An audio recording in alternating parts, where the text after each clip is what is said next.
Estos cambios en la posición ocular se ilustran en centro circunflejo 4 y B. En C y D se muestran los patrones de descarga ideales de las motoneuronas en un ojo. Se trataría de un nistagmo optocinético hacia la derecha. Aparentemente hacia la derecha, y los movimientos oculares de compensación hacia la derecha compensan la velocidad y dirección de este desplazamiento retiniano, Fig. 28-22. Estos movimientos oculares optocinéticos, al igual que los de seguimiento, se producen por aumentos y disminuciones graduales de la frecuencia de descarga tónica de las motoneuronas correspondientes, Fig. 28-22. Cuando los ojos se aproximan a su límite de rotación, una sacada rápida los devuelve a su posición primaria y comienza otro movimiento lento de seguimiento. Este conjunto de fases alternantes lentas compensadoras y rápidas sacadas del movimiento recibe el nombre de nistagmo optocinético, Fig. 28-22. Clínicamente, la dirección del nistagmo optocinético viene determinada por la dirección de la fase rápida. Para desencadenar el nistagmo y explorar el reflejo optocinético pueden moverse una serie de rayas verticales delante del sujeto. El brazo aferente de este reflejo comienza con la estimulación de células ganglionares retinianas de amplio campo que son sensibles a los movimientos lentos de todo el campo receptor, Fig. 28-23. Estos campos receptores están adaptados a aquellas direcciones del movimiento que se corresponden con las orientaciones de los conductos semicirculares del aparato vestibular. Los axones de estas células ganglionares retinianas terminan en un conjunto de pequeños núcleos a lo largo del trayecto del tracto óptico, que en conjunto constituyen el sistema óptico accesorio, SOA, Fig. 28-21.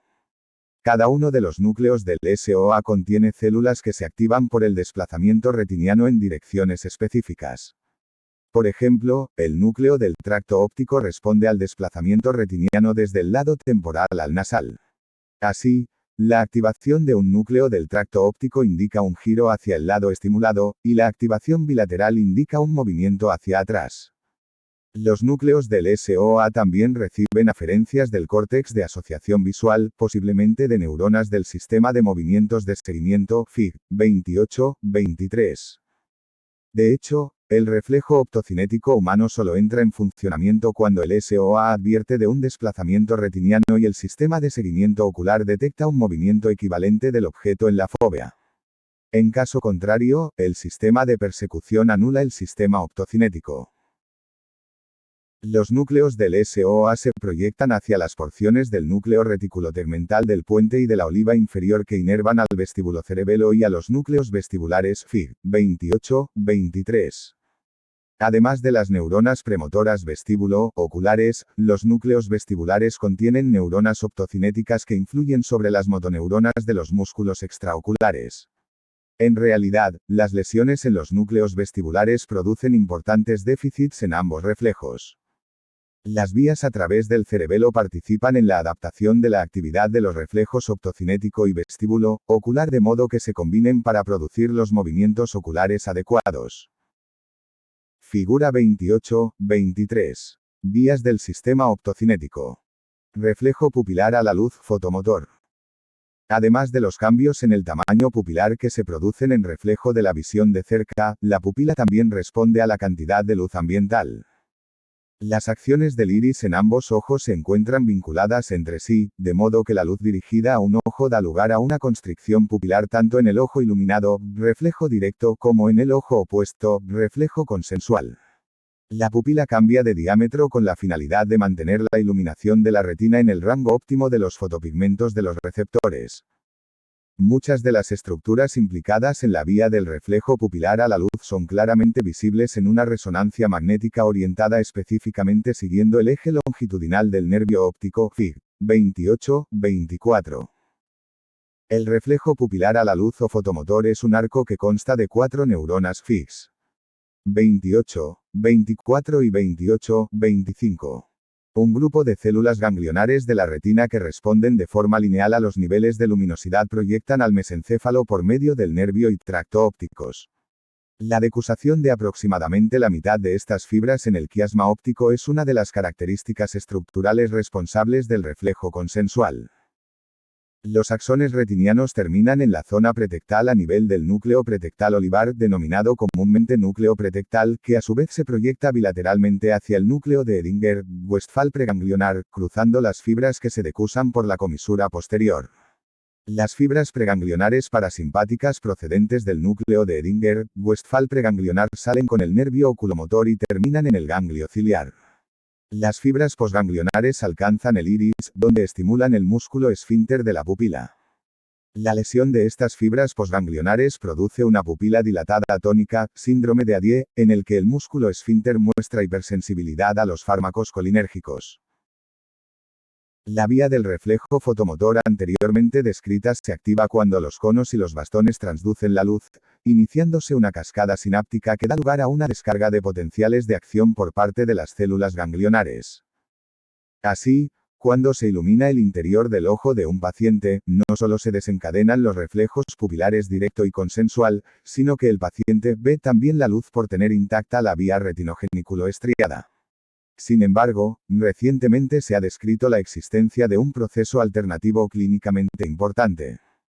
El reflejo fotomotor también puede ser desencadenado por una clase de células ganglionares que son activadas directamente por la luz, sin necesidad de la estimulación sináptica de los fotorreceptores. Estas células ganglionares que contienen melanopsina tienen unos somas celulares de gran tamaño y unos campos dendríticos muy extensos. Representan menos del 1% del total de la población de células ganglionares de la retina humana y no participan directamente en la formación de la imagen sensorial visual. Su presencia explica por qué los individuos con, por ejemplo, retinitis pigmentaria avanzada conservan el reflejo fotomotor cuando se ilumina el ojo, a pesar de que no puedan ver la luz. El reflejo fotomotor es una herramienta diagnóstica útil para explorar la función del tronco del encéfalo y de los nervios craneales fix. 28, 24 y 28, 25. Sus lesiones pueden dar lugar a pérdida del reflejo pupilar directo o consensual o a una asimetría del tamaño pupilar, anisocoria. Una pupila, o ambas dilatada, que no responde, fija, en un paciente inconsciente por un traumatismo craneal es un signo de gravedad. Por ejemplo, puede indicar que una lesión expansiva ha desplazado al giro parahipocampal o al uncus contra el borde del tentorio, hernia tentorial comprimiendo el tercer nervio craneal. Las fibras pupilares se localizan superficialmente en el nervio oculomotor y son particularmente sensibles a la presión. Su pérdida puede indicar que la compresión del tronco del encéfalo es inminente. Una alteración de la retina, del nervio óptico o, en algunos casos, del quiasma óptico puede ocasionar una respuesta pupilar asimétrica. NANS. Músculo fecto lateral. Acueducto cerebral. Colículo. Globo ocular. Nervio óptico, quiasma óptico, tracto óptico. Tubérculo mamilar, fosa interpeduncular. Figura 28, 24. Imagen de resonancia magnética potenciada en T de las estructuras ópticas, nervio, quiasma y tracto, en relación con el hipotálamo y el mesencéfalo. Compárese con la figura 28, 25. Derecho de autor. ELSEVIER. FOTCOPIARSIN. AUTORIZACION. ESUN. DELITO. EYE. Barra inversa. Figura 28, 25. Vías del reflejo pupilar a la luz o fotomotor. Cuando el nervio óptico está parcialmente dañado, al iluminar dicho ojo se producen unas respuestas directas y consensuales, cruzadas, disminuidas, izquierda, pero ambas están presentes cuando se ilumina el lado no dañado, derecha. Recibe la denominación de defecto pupilar aferente relativo. Una lesión total en A produciría un ojo ciego, lo que induciría una falta de respuesta tanto directa como consensual, cuando se ilumina el ojo. Si la lesión se produce en el tracto óptico, B, o en la zona pretectal, no se pierde ninguna de las respuestas. Aunque los reflejos pueden ser más débiles, no es fácil detectarlo clínicamente. Sin embargo, una gran lesión en el mesencéfalo posterior, dorsal P, EJ, pinealoma, debilitaría las respuestas pupilares bilateralmente. Si la lesión se produce en el núcleo o en el nervio oculomotor, C, se pierden tanto la respuesta directa como la respuesta consensual en el ojo del lado de la lesión, pero estarán presentes en el otro ojo. Se trata de un defecto pupilar aferente relativo, denominado también pupila de Marcus-Gunn. Para explorar los reflejos directo y consensual, se dirige la luz de una linterna inmediatamente por debajo del eje visual, primero de un ojo y después del ojo opuesto. En el ojo afecto la respuesta pupilar es menos brusca, más lenta, y no tan completa, la pupila muestra una menor constricción, y la pupila no se mantiene contraída durante tanto tiempo como sucede al iluminar el ojo normal. Dado que la linterna se mueve rápidamente de un lado a otro entre ambos ojos, a esta prueba se la conoce comúnmente como prueba de la luz oscilante. Ya se han comentado los efectos de las lesiones de las vías simpáticas, síndrome de Horner. Otro síndrome, la denominada pupila de Argyll-Robertson, se encuentra en casos de tabes dorsal, sífilis del sistema nervioso central. Los pacientes afectados muestran pupilas pequeñas con reflejos fotomotores muy débiles o ausentes bilateralmente, pero no hay pérdida de la agudeza visual, y las pupilas sí se contraen en respuesta a la visión de cerca. Figura 28-26. Vías para el control de los movimientos palpebrales. Los nervios motores y los músculos que inervan están codificados con el mismo color. La proyección inhibidora está indicada por el círculo vacío. Este patrón de preservación indica que los brazos aferente y eferente del reflejo fotomotor están intactos. En consecuencia, se supone que la causa de la disfunción pupilar obedece a la degeneración bilateral de los núcleos pretectales olivares o en sus proyecciones. El tamaño pupilar también refleja el tono vegetativo. Unos mayores niveles de excitación, entre ellos el deseo, dan lugar a dilatación de la pupila por una activación simpática. Este hecho era conocido por las mujeres isabelinas, que utilizaban tintura de belladona para dilatar los ojos con fines cosméticos. Actualmente se utilizan bloqueantes colinérgicos para dilatar las pupilas en la exploración oftalmológica. Parpadeo y otros movimientos palpebrales. Las delicadas estructuras del ojo están protegidas por los párpados. Los parpadeos, algunos de los cuales se producen en respuesta a una estimulación somatosensitiva, aseguran la protección del ojo. El reflejo corneal se utiliza para valorar las funciones sensitiva del trigémino y motora del facial, así como la integridad de las vías palpebrales a través de la porción lateral del puente. Las fibras del nervio trigémino con terminaciones nerviosas libres en la córnea y receptores foliculares de las pestañas tienen prolongaciones centrales que acaban en la porción espinal del núcleo sensitivo del trigémino, Fig. 28-26. Las neuronas trigeminales de segundo orden se proyectan directa e indirectamente al núcleo del facial para excitar las motoneuronas del músculo orbicular de los ojos, que producen el cierre palpebral. Además, una vía inhibidora suprime la actividad de las motoneuronas antagonistas del elevador de los párpados del núcleo del oculomotor. También se producen parpadeos a intervalos regulares, un promedio de 1-2 parpadeos, minuto, en forma de movimientos desencadenados automáticamente que extienden la película lagrimal sobre la córnea. La dispersión constante de la película lagrimal producida por los parpadeos rítmicos previene las lesiones y cicatrices corneales. El blefarospasmo es un trastorno de esta conducta rítmica que da lugar a crisis de parpadeo de alta frecuencia, mientras que el parkinsonismo produce una disminución de la frecuencia de parpadeo.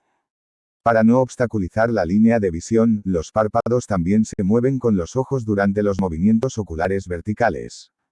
Estos movimientos se producen por la acción del músculo elevador del párpado, que trabaja conjuntamente con el recto superior. Las motoneuronas del músculo elevador reciben aferencias de las células situadas en los centros de la mirada vertical, o en su proximidad. El músculo orbicular de los ojos no participa en este mecanismo. En consecuencia, la parálisis de Bell, en la que está dañado el nervio facial, a menudo por una infección herpética del nervio, produce una pérdida del reflejo corneal en el lado afectado, pero no ocasiona ni ptosis ni pérdida de los movimientos palpebrales relacionados con la mirada vertical. Las lesiones del nervio oculomotor causan exactamente los resultados opuestos. Los músculos tarsales ayudan a mantener abiertos los párpados, como indica la ptosis parcial presente en el síndrome de Horner. Su inervación simpática sugiere que regulan la posición de los párpados con respecto al estado emocional. Por ejemplo, un tono simpático elevado hace que los ojos estén muy abiertos. La relajación de los músculos tarsales resulta en una sensación de párpados pesados que es un signo del tono general del sistema vegetativo cuando el cerebro se prepara para descansar. Bibliografía e información.